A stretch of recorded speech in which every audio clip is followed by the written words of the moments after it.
The chipped porcelain of the tiny teacup feels cool against my palm, a ghost of a memory.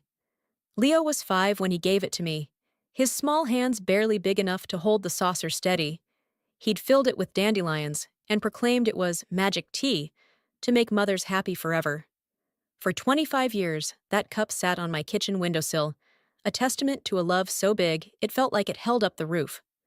Now it sits on a dusty shelf in the spare room, and the silence in this house is so heavy, I think it might just bring the roof down after all. How does a bond that once seemed indestructible, a love that filled every room, end up feeling so fragile, so distant? Before I dive in, let me know in the comments where you're watching from. And if you enjoy stories like this, please like and subscribe. It helps me keep sharing more. The silence didn't start with a fight or a cruel word. It started with a smile. Amelia's smile, to be precise. At the wedding, she looked like a porcelain doll, her white dress immaculate, her smile perfectly painted on. When she linked her arm through my son's, Leo, he looked at her with a kind of blind adoration I'd never seen before. I watched them from my table, a guest at my own son's life, and a quiet dread began to coil in my stomach. It was in the way her hand tightened on his arm when I approached for a photo, a subtle act of possession. It was in the way her eyes, a pale, flat blue, skimmed over me as if I were part of the floral arrangements. I saw it, but I told myself I was being a foolish, jealous mother. What mother doesn't feel a pang of loss when her son gets married? But this was different. This wasn't the feeling of letting go, it was the feeling of being pushed away. After the honeymoon, I called, just to see how it went. Leo's voice was distant, hurried. "It was great, Mom. Hey, Amelia and I are just heading out. I'll call you back." He never did. A week later, I tried again. It went to voicemail. I sent a text. "Just thinking of you, honey. Hope you're both settling in well." A sterile blue bubble appeared hours later. The sex. That was it. No love you, no talk soon, just say sex. The weeks bled into months. The phone calls I made rang and rang until the automated voice would cut in, its synthetic cheerfulness a mockery of my anxiety. The texts I sent remained unread, 2 stark gray check marks sitting under my hopeful words. My son, my Leo, who used to call me every single day on his way home from work, had vanished into a void of silence.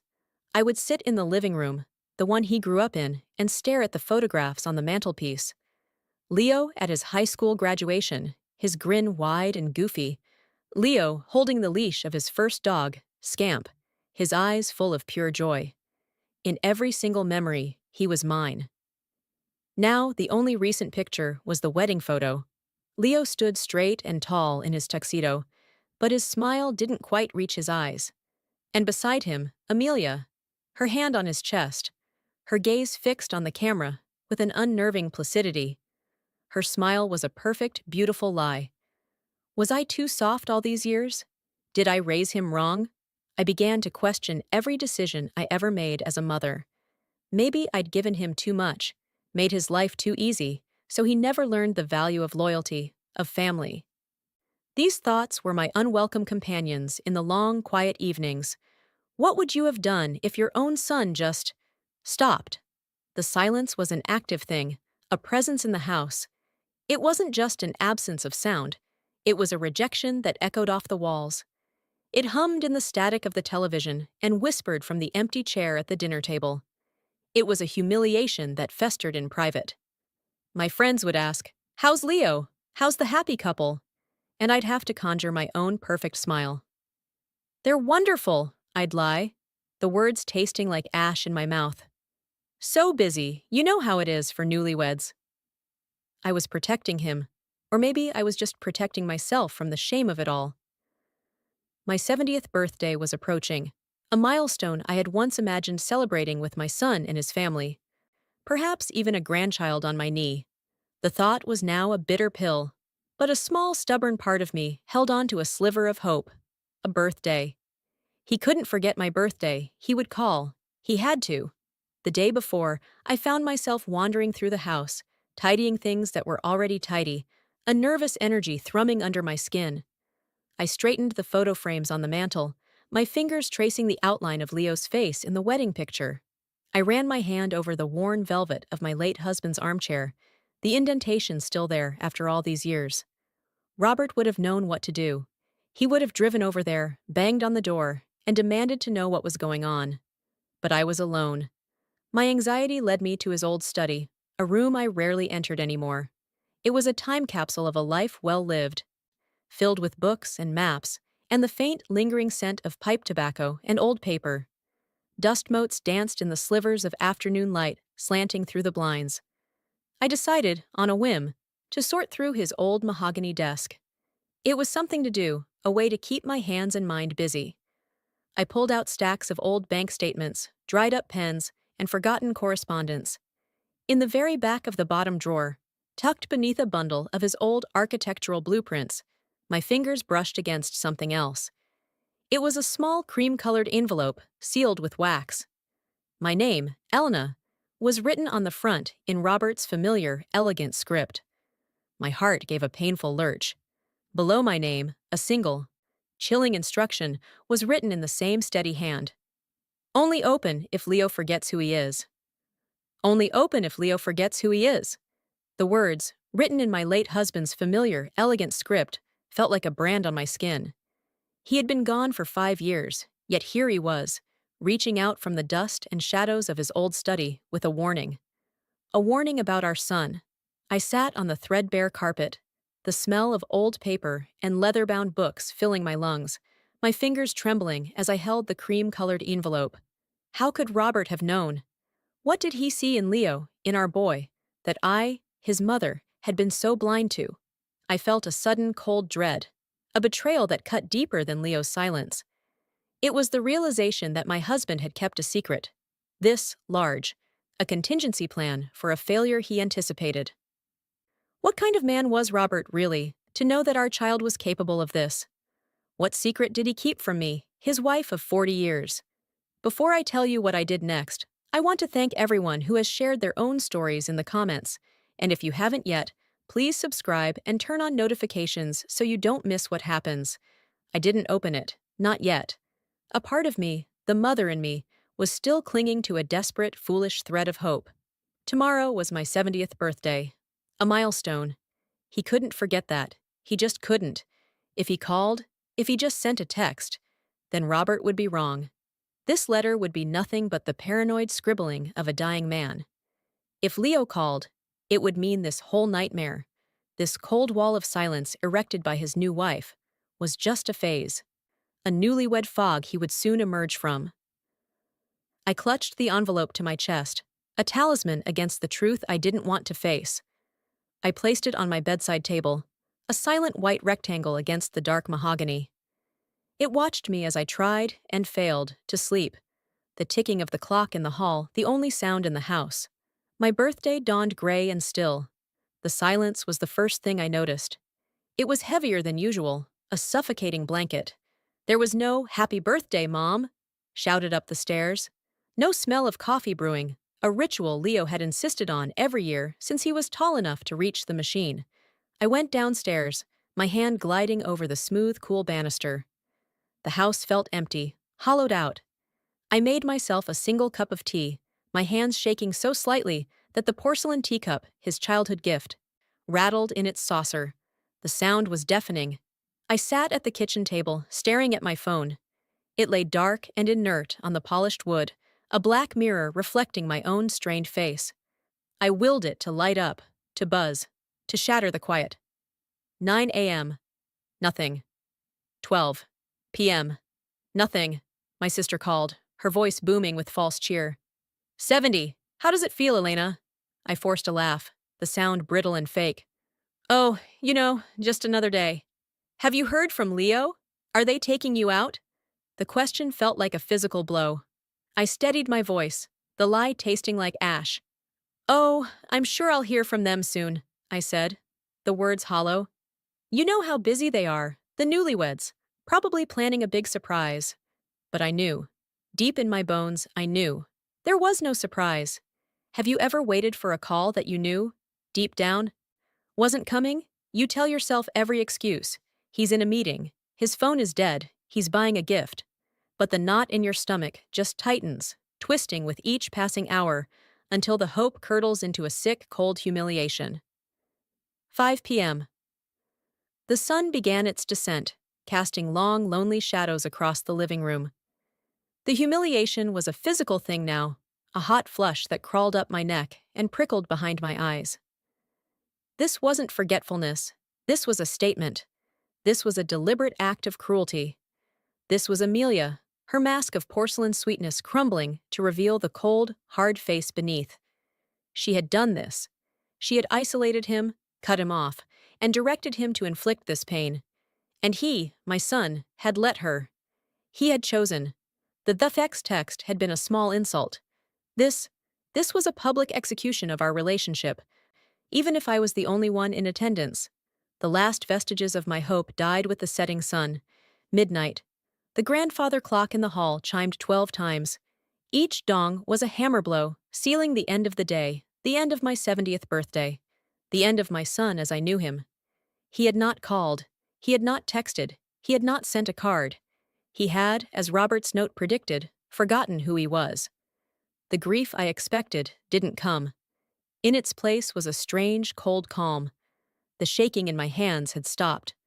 I walked to the bedroom, the house silent save for the echo of the chimes. I picked up the cream-colored envelope. I no longer dreaded what was inside. I needed it. I slid my fingernail under the wax seal. The crick of the breaking wax was the loudest sound I'd heard all day.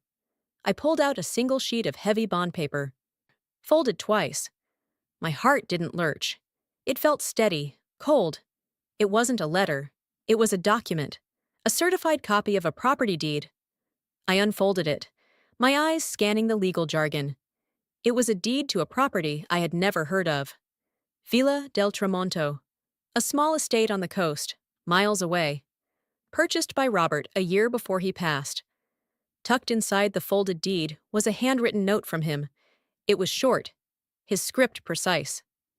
Elena, it began. I love you. I've always tried to protect you, even from our own blood. Leo is a good man, but he is weak to flattery, and he sees money as a substitute for character. I saw this weakness in him, and I saw how that woman, Amelia, saw it too, long before the wedding. I hoped I was wrong. But if you are reading this, he has failed the test.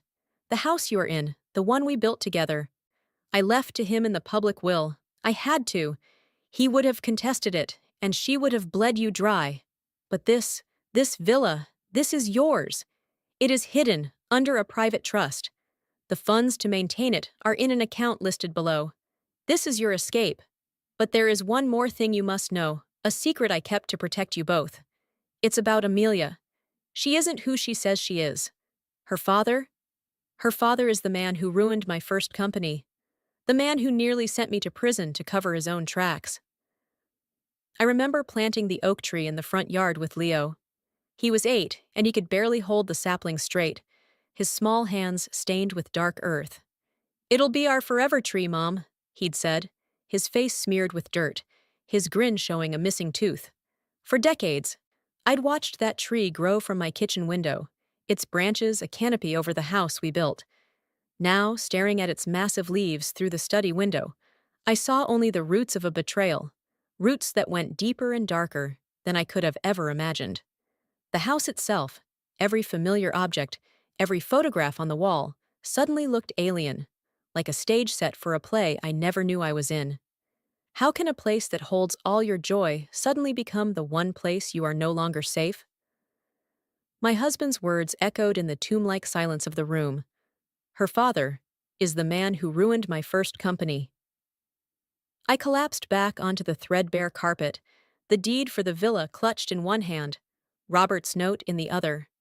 My gaze swept over the document, the legal EC blurring. Villa del Tramonto. A sunset-colored villa. A name I'd never heard. A secret life he had kept. As I tried to make sense of it all, my mind felt like it was splitting in two. The past I knew, and the one he'd hidden fighting for space. Let me know in the comments if you've ever uncovered a secret that changed how you saw your entire past. And please, subscribe if you want to see how this ends. This wasn't a warning about a simple gold digger. This wasn't a mother-in-law's petty jealousy over her son. This was a vendetta. This was an enemy I had welcomed into my home, an enemy I had smiled at, whom I had watched place a ring on my son's finger as I dabbed at my tears. I flashed back to the wedding, my mind frantically pulling at the memory, searching for a clue I had missed. Amelia's smile, so placid and sweet. Her parents. I'd only met them briefly. Her father. Yes. A tall man with cold, pale blue eyes, just like hers.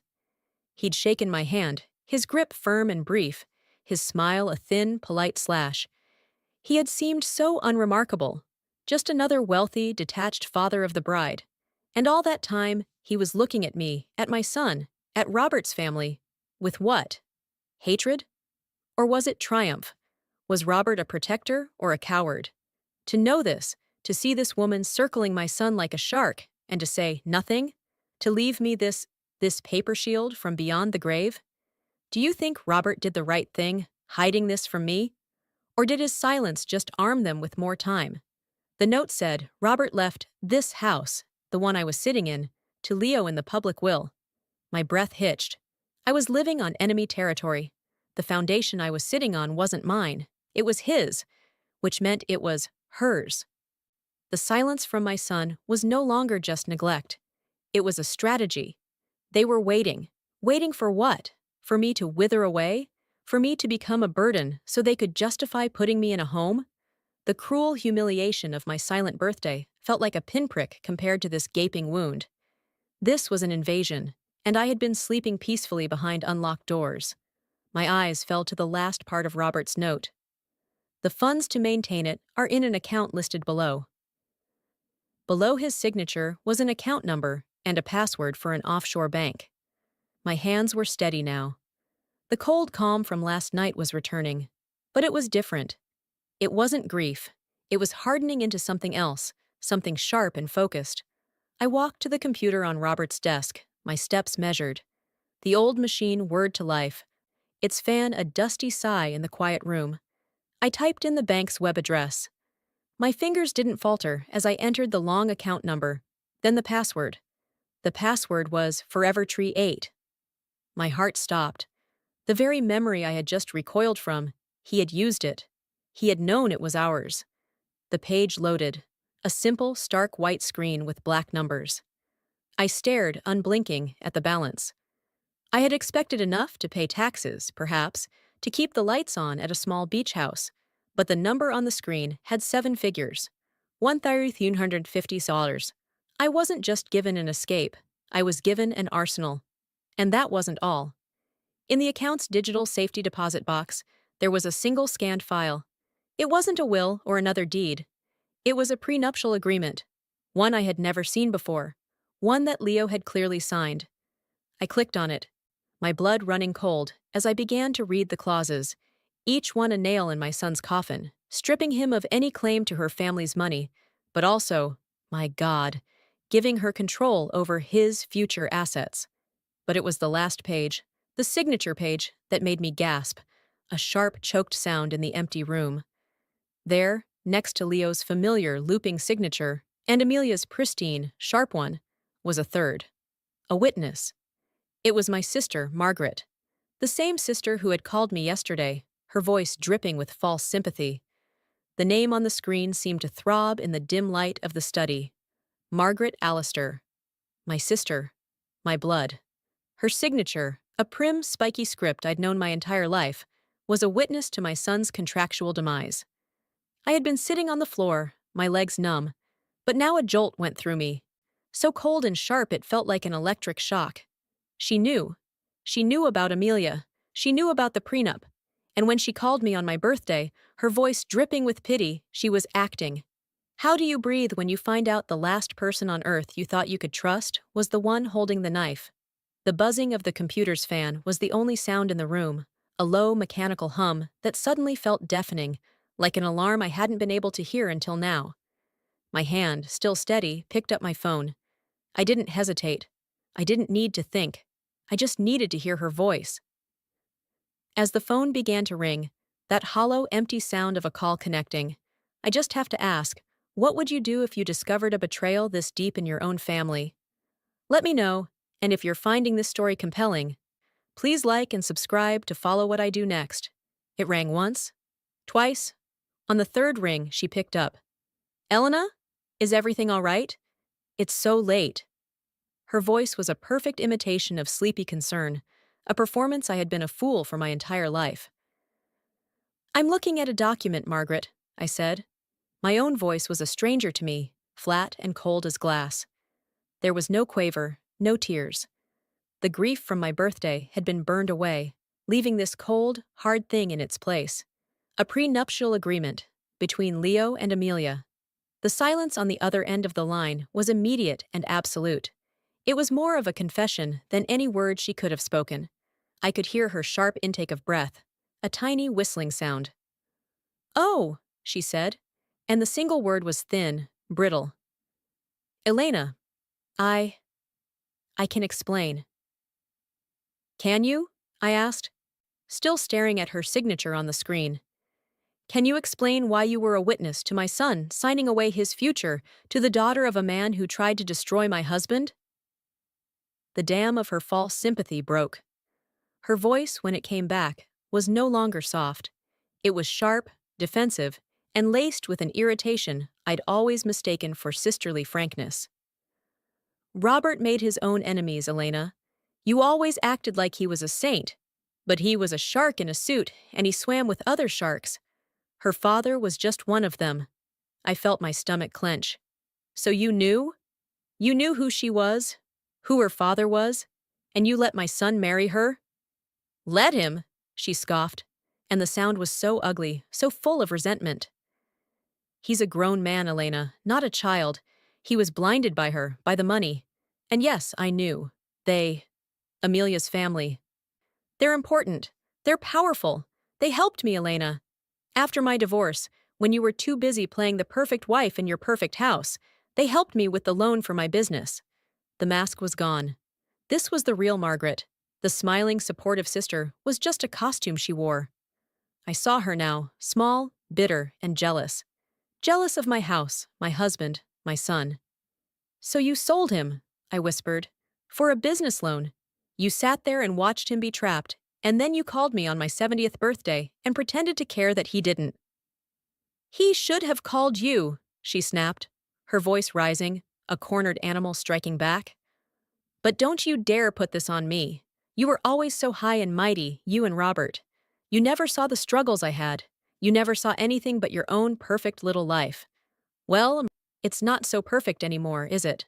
When your own blood, the person who slept in the bed next to you for 16 years, the one who held your hand at our mother's funeral, turns on you, what's left?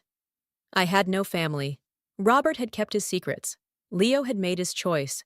And Margaret had made her deal. I was completely, terrifyingly alone. And in that moment, in the buzzing silence of my husband's study, surrounded by the ghosts of a life I no longer recognized, I realized being alone was better than being surrounded by vipers. Thank you, Margaret, I said, my voice still perfectly calm. You've given me the one thing I was missing. What's that? She asked, her voice suddenly suspicious, the anger faltering. Clarity, I said. I pressed the red icon on the screen. The click of the call ending was a final, severing sound. The line was dead. I was untethered. I looked at the deed in my hand. Villa del Tramonto. I looked at the bank balance on the screen. An arsenal. Robert hadn't just left me an escape. He'd left me a fortress, and he'd left me an enemy.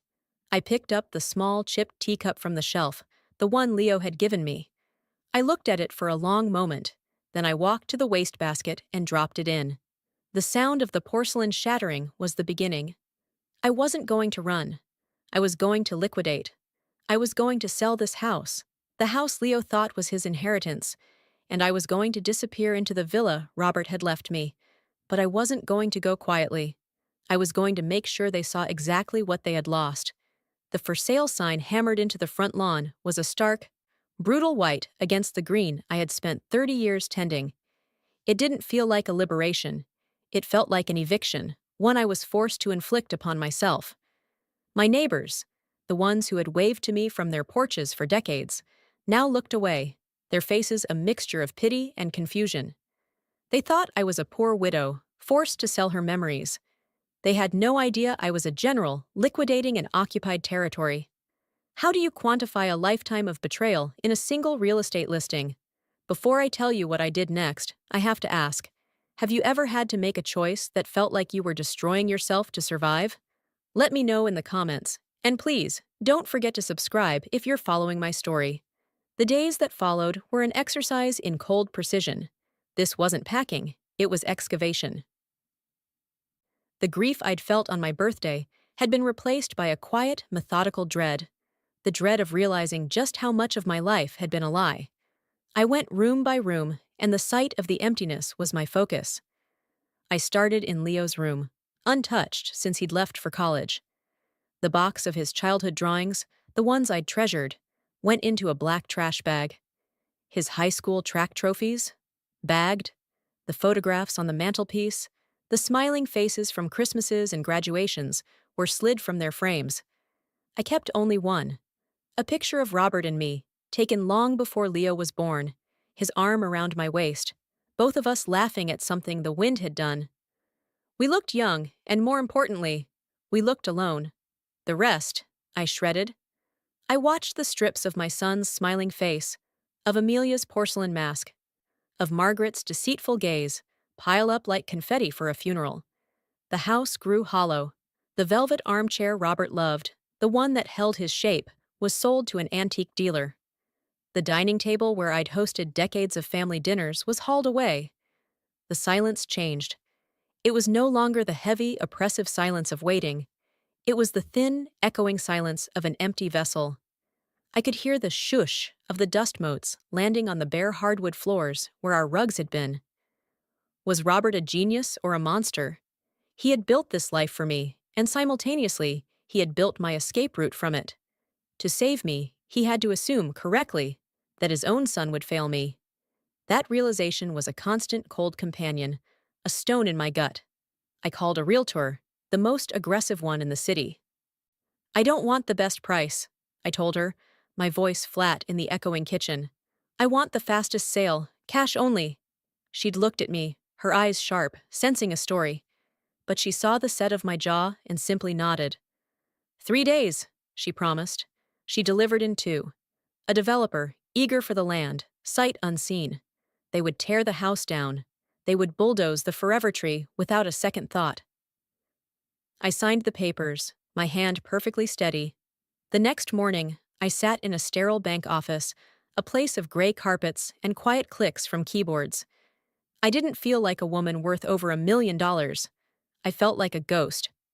I watched the numbers transfer on the screen. The proceeds from the house, the contents of Robert's offshore account, my own life savings, my pension, every cent I had. I funneled it all into the trust Robert had built, a digital fortress with walls too high for Amelia's lawyers to climb. I walked out of that bank with nothing but a single carry-on suitcase, my purse, and a one-way plane ticket purchased under my maiden name. I left my car in the bank's parking garage. I left the house keys on the kitchen counter for the new owners. I didn't look back. A plane, then a private car I'd booked from a payphone, drove me for hours along a winding coastal highway. The air began to change, the thick, humid air of the city giving way to the sharp, clean taste of salt and pine. The driver, a man who hadn't spoken a single word, finally stopped at a high, unmarked gate. He entered a code, and the gate slid open. We drove up a steep path, and I gasped. It wasn't a villa, it was a fortress, a stunning, modern structure of white stone and dark glass, built directly into the side of a cliff, cantilevered over the crashing waves of the ocean below. It was magnificent, terrifying, and utterly isolated. Via del Tramonto, the Villa of the Sunset. I stepped out of the car, and the wind whipped my hair across my face. The sheer scale of it, the raw power of the ocean view, was overwhelming.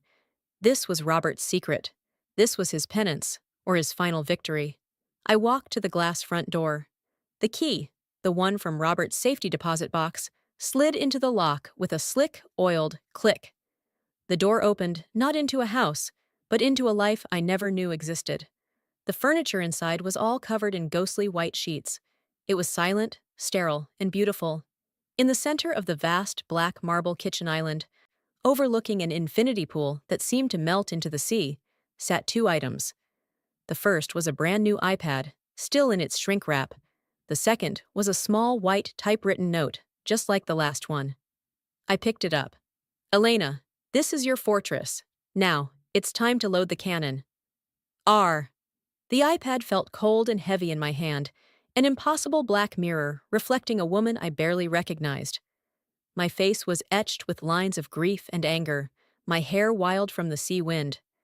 Robert had been dead for 5 years, but this device, left for me on a marble slab, was a final letter from a man I was realizing I had never truly known. He hadn't just left me a refuge, he had left me a weapon, primed and loaded, a long-hidden secret waiting for me to pull the trigger. What devastating truth had he locked inside this glass box? And did I have the strength to use it? Before I show you what was inside, I just want to pause and say thank you for being here. Your support in the comments means more than you know. If you want to see this through to the end, please like this video and subscribe. I slid the white sheet off the nearest sofa. The leather beneath was cool and supple to the touch, smelling not of a home, but of a showroom, of money.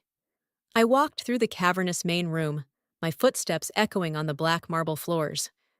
The air was so different from my old house. It wasn't the warm, familiar scent of baking bread and old books. This air had the sharp, clean taste of salt and isolation. It was the scent of a fortress. The villa was a masterpiece of cold, hard lines. Floor-to-ceiling glass overlooked the furious ocean, the waves crashing against the rocks below with a percussive boom that I could feel in my chest, a physical touch from the outside world. There was no clutter, no chipped teacups, no worn armchairs, no photographs of a smiling, deceitful family. Robert had built a house for a stranger, or perhaps he had built it for the woman he knew I would have to become. Did he love me, or was I just a piece in his long, elaborate game of chess? This man, who I remembered as warm, sometimes gruff, a man who loved bad jokes and the smell of pipe tobacco. This was his true face, cold, calculating, and terrifyingly patient. He had seen Amelia and her father coming, and he hadn't just built a wall. He had dug a trench, filled it with spikes, and patiently waited for them to fall in. And he had used me, his wife, as the bait. I sat on the cold leather sofa, the iPad in my lap. I pressed the power button. The screen flared to life. No password, just a single folder on the pristine desktop. The folder was labeled Alistair Leverage, my sister's married name. My heart hammered, a painful, rabbit-like flutter. He knew. He had known about Margaret, too. He knew she was weak, knew she was compromised. But when I touched the folder, it opened to reveal something far bigger. It wasn't about Margaret. My God, it was all about Amelia's father, Marcus Thorne. The files were a meticulous, horrifying collection of offshore accounts, coded ledgers, scanned bank transfers, and audio recordings. Robert hadn't just been ruined by him, he had been framed. And Robert had spent the last decade of his life quietly gathering the evidence to prove it. He hadn't just been building a new, legitimate business, he'd been building a case, a private digital prison for the man who tried to destroy him. The shock was a physical blow, knocking the air from my lungs. Amelia's family wasn't just wealthy, they were criminals. Their entire powerful company, the one that had bought my sister's loyalty, was a house of cards built on a foundation of fraud. And Robert had left me the proof. He had evidence of money laundering, of bribery, of the very crimes her father had pinned on him, all those years ago. He had let his name be tarnished, let the world think he'd just been outsmarted in a business deal, all while he secretly gathered the strings to make the entire puppet theater collapse. Do you think Robert went too far, preparing this all in secret, even from me? Or was this the only way to protect his legacy? But this wasn't just a dead man's switch, a file to be emailed to the authorities upon his death. Robert was more patient than that. He was more cruel. I found another folder, nested inside the first. This one wasn't legal. It was a social media plan. My jaw dropped. Robert, who barely knew how to send a text, had an entire folder of instructions, complete with usernames and caption suggestions. Create a new profile. Public. Use your own name, Elena. They need to know it's you. Post the lifestyle, the villa, the pool, the freedom. They see money as a weapon. Show them yours. They are arrogant. They will investigate you, not the police. This was the setup. He didn't want me to just drop the bomb. He wanted me to lure them. He wanted them to crawl to me, begging me to stop. He wanted them to expose themselves. And then I found the key. A subfolder. Phase 1. The bait. Inside was a single PDF. It was a beautifully and completely falsified appraisal for the villa. The price listed was $135,000. I almost laughed, a dry, choked sound. It was brilliant. Not $1.3 million, not $5 million. A low, almost insulting number. I read his note attached to the file. Elena, they will see this price and assume you are vulnerable. They will think you're living in a cheap mortgage property, that you're burning through your savings. They will see $135K and think they can take it from you. They are predators, my love. They won't be able to resist what they think is a wounded animal. Let them see the blood in the water. Then, when they come for you, show them the shark. He hadn't left me a fortress to hide in. He'd left me a trap or a $135,000 trap, and I was the bait. I powered on the brand new iPhone that was next to the iPad. It was ready. I opened the Instagram app. I typed in the username he'd suggested, Elena, Sunset Villa. My hands weren't shaking anymore. They were cold, and they were steady. I walked out onto the vast marble terrace. The infinity pool melted into the violent blue of the ocean. I set a glass of champagne, which I'd found chilling in the fridge, on the edge. I took the first picture, the one Robert's plan instructed. A shot from the pool, my feet dangling over the edge, the endless ocean stretching out, the glass of champagne catching the afternoon light. I was about to type the caption he'd written for me, something breezy about new beginnings, when I went back to the iPad. I'd missed a folder. It was separate from the others, sitting alone at the bottom of the screen. It wasn't labeled leverage or bait. It was just labeled Leo. I touched it. My breath caught in my throat. It wasn't bank records. It wasn't a plan. It was a single video file, a recording from a security camera, time-stamped just 1 week before my 70th birthday. The camera's perspective was one I knew well. It was aimed at the front door of my old house, the house I had just sold. My finger hovered over the play button, a single triangle that marked the entrance to a truth I knew I couldn't unsee. The video file was labeled Leo, but in my heart, I knew Robert hadn't saved it as a gift. He had saved it as evidence, a final, terrible secret, delivered not with a whisper, but with the cold, digital clarity of a security camera. What new layer of betrayal was my husband about to show me from beyond the grave? Before I tell you what I saw, I have to ask, what's the worst betrayal you've ever experienced? Let me know in the comments. And if this story is resonating with you, please subscribe so you don't miss the conclusion. I pressed the screen. The video flickered, then stabilized. The timestamp showed it was 6 p.m., the day before my 70th birthday. The location was the front porch of my old house, the one I had just sold. The sound was muffled at first, just the familiar rustle of the forever tree in the evening breeze. Then I heard her voice, sharp and high-pitched. Leo, for the last time, no. Amelia stepped into the frame. She was wearing a cream-colored coat, her hair pulled back so tightly, her face looked like a porcelain mask. My son, Leo, was standing with his back to the hidden camera, his shoulders slumped. He sounded like a child. Amelia, please, it's just a card, or maybe some flowers. It's her 70th. I can't just do nothing. The sound of her laugh was not a pleasant one. It was a sharp, brittle hark of air, completely devoid of humor. Flowers? A card? Leo, do you understand what we are building? What my father is entrusting to you? He needs to know that your loyalties are not divided. He needs to see that you are part of this family now, that you've cut the cord. Her voice dropped, becoming conspiratorial, a cold hiss. It's a test, darling. a very simple one. He is watching to see if you're still just Elena's little boy, or if you're the man who will one day run his company. Any contact, even a text, is a sign of weakness. It tells him you're not ready. It tells him you can't make the hard choices.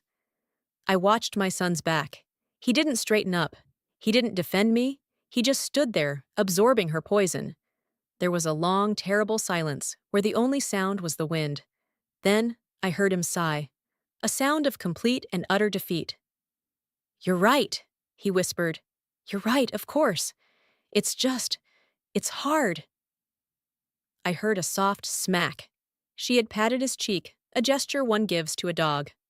"No, it's not," she cooed. "It's a choice, and you've already made it. Now come on, we're late for the dinner at the club."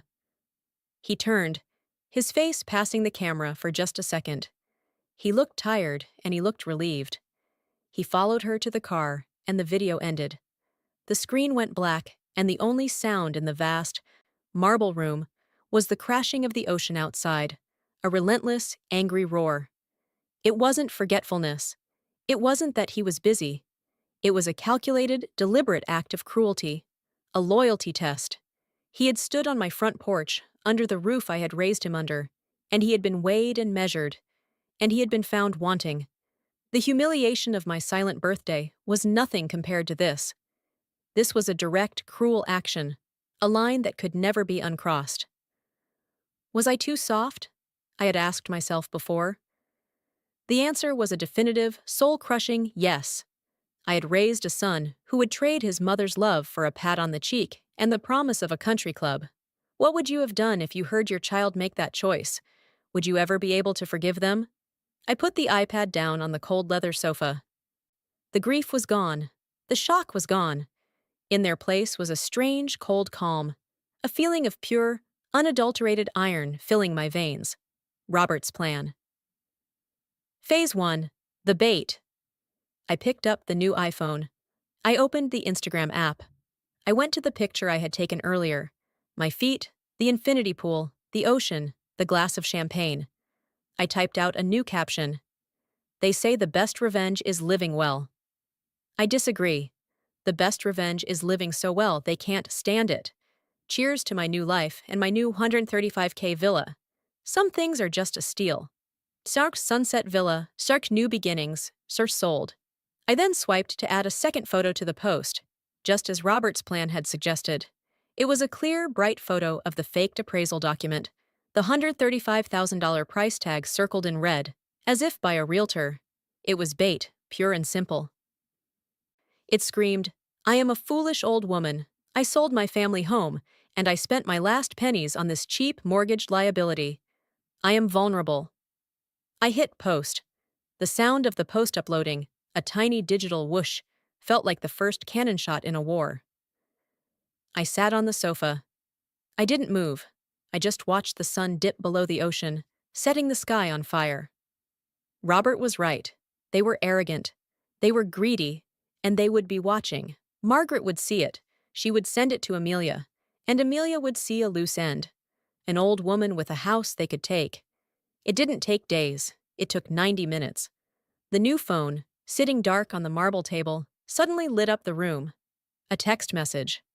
From Leo. "Mom, saw your post. Is that real?" Before I could even process the text, the screen lit up again. An incoming call. Leo. My heart didn't pound. It was a cold, steady drum. I let it ring. Once, twice, 3 times. I pressed accept. I said nothing. "Mom?" The sound of his voice was frantic, breathless. "Mom, is that you? I saw your post. That villa. Is that real? Where did you get that money? Mom, we need to talk." I held the phone to my ear, the cold glass a sharp contrast to my skin. I looked out at the dark, raging ocean. He didn't say, "I miss you." He didn't say, "I'm sorry." He said, "Is that real?" "Where are you, Leo?" I asked, my voice as calm and as cold as the sea. We're at the club. Amelia's father is here. Look, can you meet us? At the old house? We drove by. We saw the sold sign. What did you do? What's going on?" He wanted to meet at the house I no longer owned. the territory he thought was his. This was even better. I'm not going there, Leo. That's not my home anymore. Then, then where? He sounded desperate, and I could hear Amelia's sharp whisper in the background. The city? That cafe we used to go to, by the park? Mom, please! Yes, I said. The cafe, tomorrow, 10 a.m. Okay, 10. We'll see you then. Mom, we really need to. I hung up. I didn't need to hear the rest. He had called. He had seen the bait. And tomorrow, I was going. But I wasn't going there to talk. I was going to deliver Phase 2. In my purse, nestled between my new slim wallet and the heavy glass key to the villa, was a single, laminated photograph. Robert hadn't digitized this. It was an insurance policy, one meant to be held. It was grainy, a telephoto shot, showing two men on the teak deck of a yacht. One was Marcus Thorne, Amelia's father, his arm raised in a toast.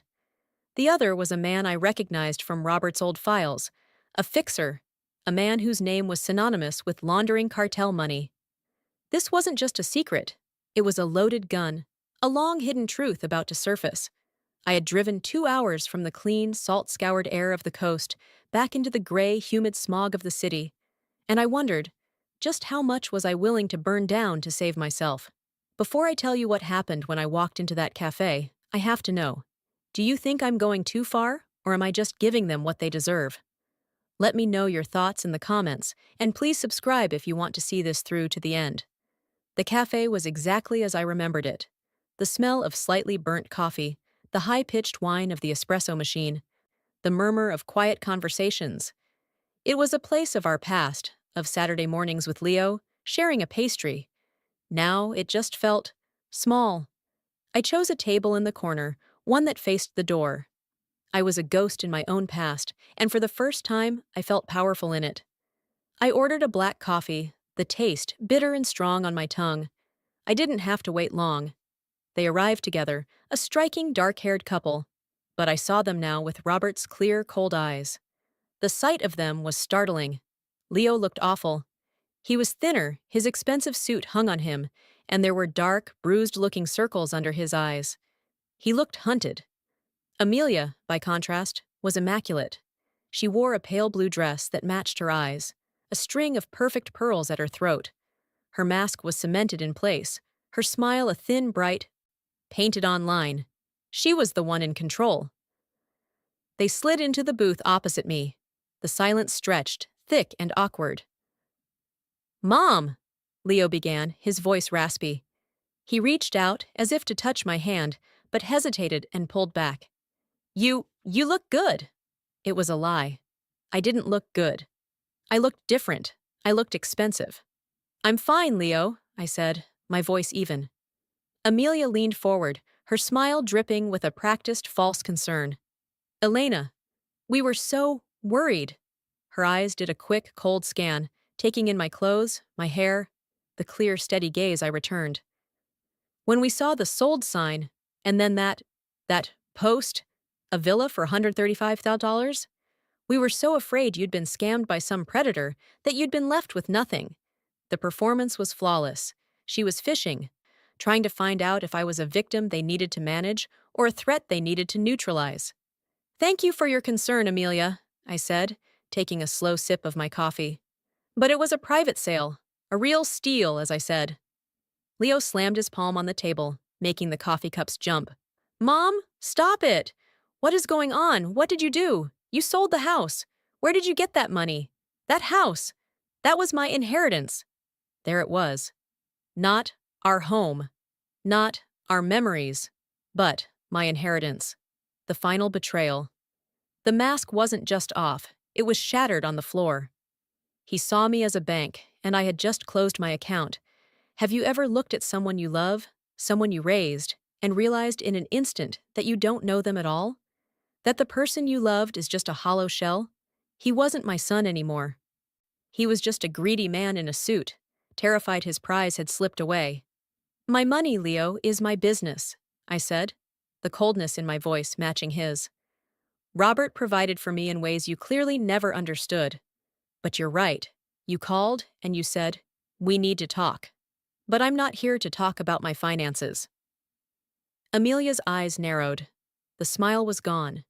This was the real Amelia. Then why are you here? She asked, her voice a low, suspicious hiss. You're right, I was worried, I said, turning my gaze to her. I was worried about you, Leo. About the company you're in. About the family you've married into. What are you talking about? Leo demanded, his face flushing with anger. I didn't answer him. I reached into my purse. I pulled out the laminated photograph. I slid it, face up, across the dark wood of the table. It spun once and came to a stop directly in front of Amelia. Leo squinted, confused. What is this? A picture of your father on a boat? But Amelia didn't move. Her entire body went rigid.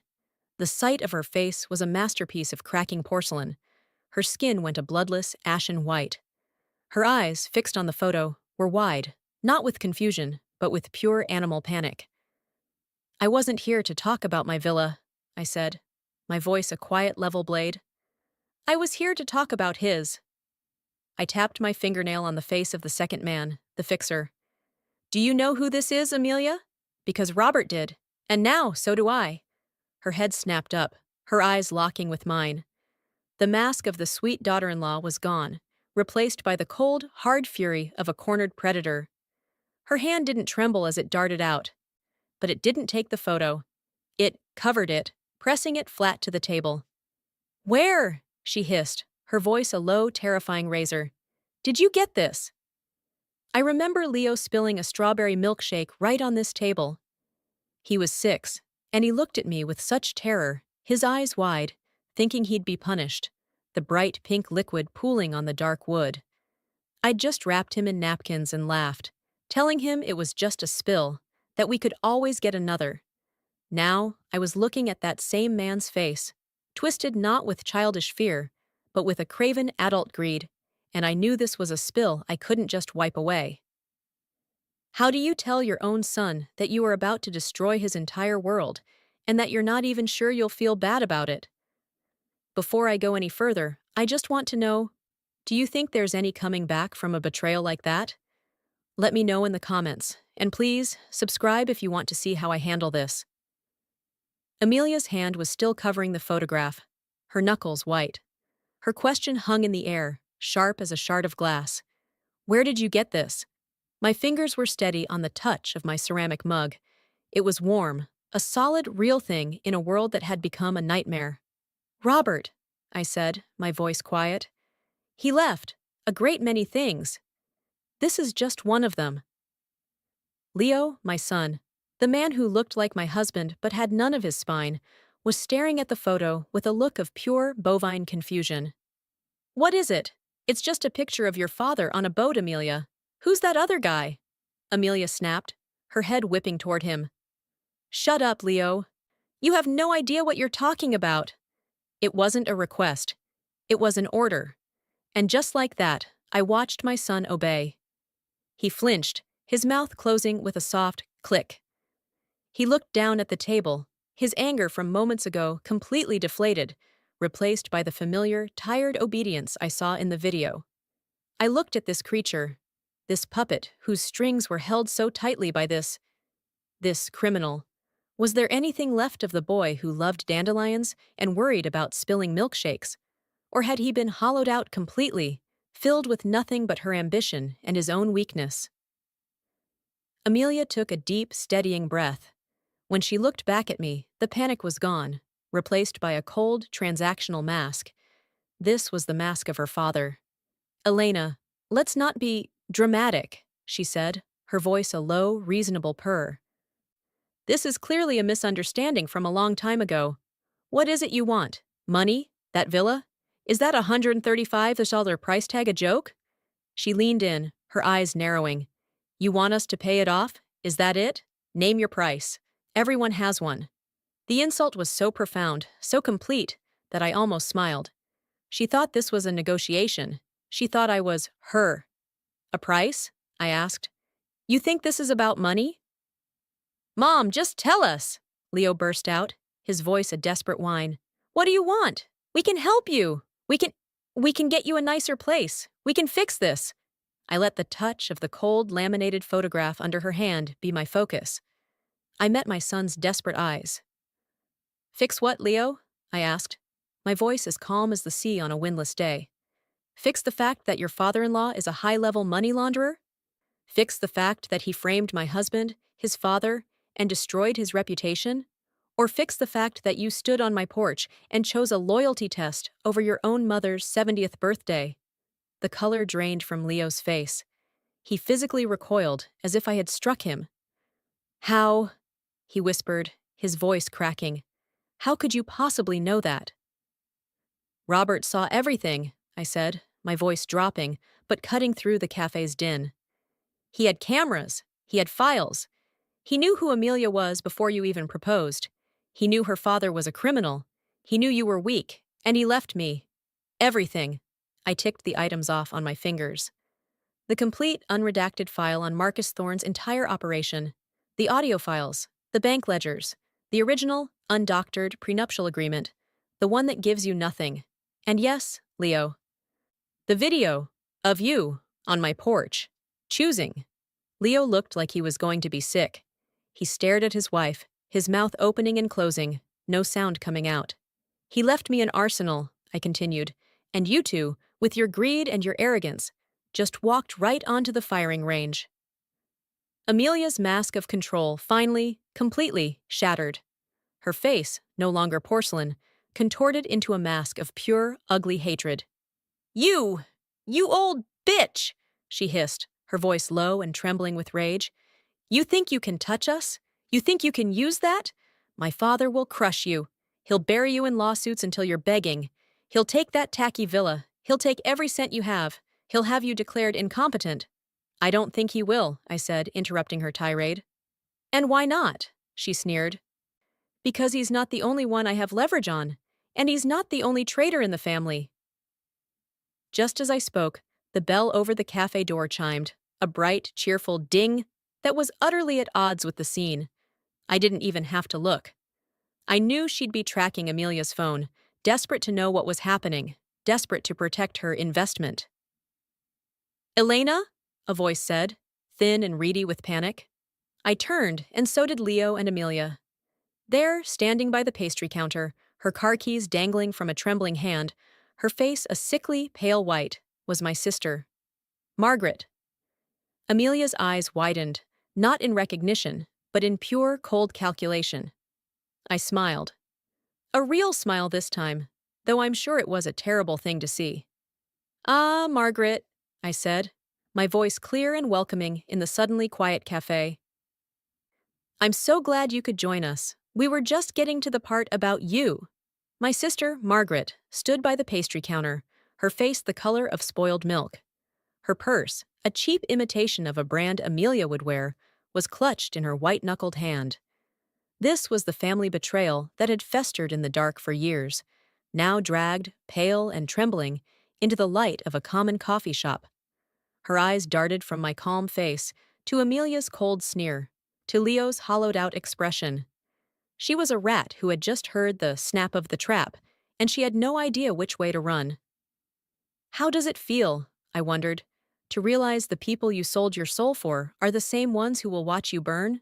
Before I tell you how this ends, I have to thank you for coming on this journey with me. Your comments have been a light in a dark time. Please subscribe and like the video if you found this story worth your time. Margaret, Amelia said, her voice dripping with a new cold contempt. She had already assessed my sister and found her wanting. What a surprise. I see my father's charity extends further than I thought. Margaret flinched. Charity? She stammered, looking at me. Elena, what did you do? I did what you should have done, Margaret, I said, my voice quiet. I told the truth. I looked back at Amelia. It wasn't charity, it was a purchase. She witnessed the prenup. She kept quiet about who you were. And in exchange, your father gave her a loan for her little business, didn't you? Amelia's smile was a thin, cruel line. My father makes investments. It seems this one, she said, raking her eyes over my sister, was a poor one. Mom, Margaret, I don't understand, Leo said, his voice a pathetic, broken thing. He looked from his aunt to his wife, a puppet whose strings were hopelessly tangled. You knew? You knew this whole time? It was just business, Leo, Margaret cried, finally finding her voice. It was high and reedy. Your mother? She always had everything. Robert, they never. I just wanted one thing for myself. And you got it, I said, my voice cutting through her whine. I turned to Amelia. But she wasn't the only investment your father made, was she? He was sloppy. He funneled her loan through the same offshore accounts he used for other clients. The man in the photograph. Robert knew. He put it all in a folder. Alistair, leverage. He knew my own sister was compromised. He knew she was an accomplice. The sight of Margaret's face as the word accomplice landed was a vision of pure, unadulterated terror. She finally understood. She wasn't a partner, she was a co-conspirator. Amelia understood too. Her father hadn't just bought an ally. He had created a witness, a weak, panicky, easily flipped witness. Amelia's face went from contempt to cold fury. She looked at my sister as if she were a piece of trash she now had to dispose of. What would you have done with that kind of power? With the ability to destroy not just your enemy, but the family who betrayed you? Amelia turned back to me. The game was over, and she knew it. But she had one card left to play. What do you want, Elena? She hissed, her voice a low, desperate vibration. The files, a new will. What is your price? I looked at her. I looked at my sister, who was visibly shaking. And then I looked at my son. His face was gray, his eyes were dead. He had traded his soul for this room, for these people. The title of the video played in my head. He called, Mom, we need to talk. I went, but I wasn't there to talk. You're still not listening, Amelia, I said. I stood up, the legs of my chair scraping softly on the tile. Leo called me. He was very insistent. He said, we need to talk. But I didn't come here to talk. I picked up my purse. I came here to listen. I came to listen to you threaten me. I came to listen to you admit you wanted my cheap villa. I came to listen to you confirm everything Robert knew to be true. I came to watch you turn on each other. And I came to see, with my own two eyes, what my son has truly become. What? What are you going to do? Leo whispered. He looked like a little boy again, the one who spilled the milkshake, terrified of the punishment to come. Do? I asked. Oh, Leo, I've already done it. Amelia's head snapped up. You're bluffing. Am I? I said. I took my phone from my purse. Robert was a very patient man. He set up a digital dead man switch. The moment his will was executed, a package of files was set to be delivered to the SEC, the IRS, and the Globe reporter, who originally covered your father's business dealings. He gave me the kill switch, a button to stop it. He wanted to give me the choice, to forgive or to finish it. You wouldn't, Margaret breathed, her hand over her mouth. I didn't have to, I said. I just let the timer run out. The packages were delivered at 9 a.m. this morning, right before I walked in here. I looked at Amelia. Her face was no longer a mask. It was a rictus of horror. The game was over. The house of cards was falling. The house, Leo, I said, my voice as soft as I could make it. The forever tree. The inheritance you were so worried about. It's going to be a parking lot by next week. And your inheritance. Well, I imagine Amelia's father will need every cent for his defense attorneys. I thought for a moment of that chipped teacup, the one I'd smashed. I'd mourned the boy who gave it to me, but that boy was long gone. The man in his place was a stranger, a hollow man who had traded his mother for a promise of gold. The silence he had given me, the silence of my 70th birthday, was not a wound. It was a cauterization. It was the clean, final cut that severed the tie. I placed a $20 bill on the table to cover my coffee. Enjoy your talk, I said. I turned and walked out of the cafe. I didn't look back. I left the three of them, the viper, the traitor, and the puppet, to be consumed by the fire I had just lit. As I walked into the bright, indifferent sunshine, I didn't feel grief. I didn't feel joy. I felt Still, the heavy, oppressive silence that had filled my old house was gone, replaced by the quiet, clean sound of the wind and the promise of the ocean waiting for me at my villa, my fortress, my home.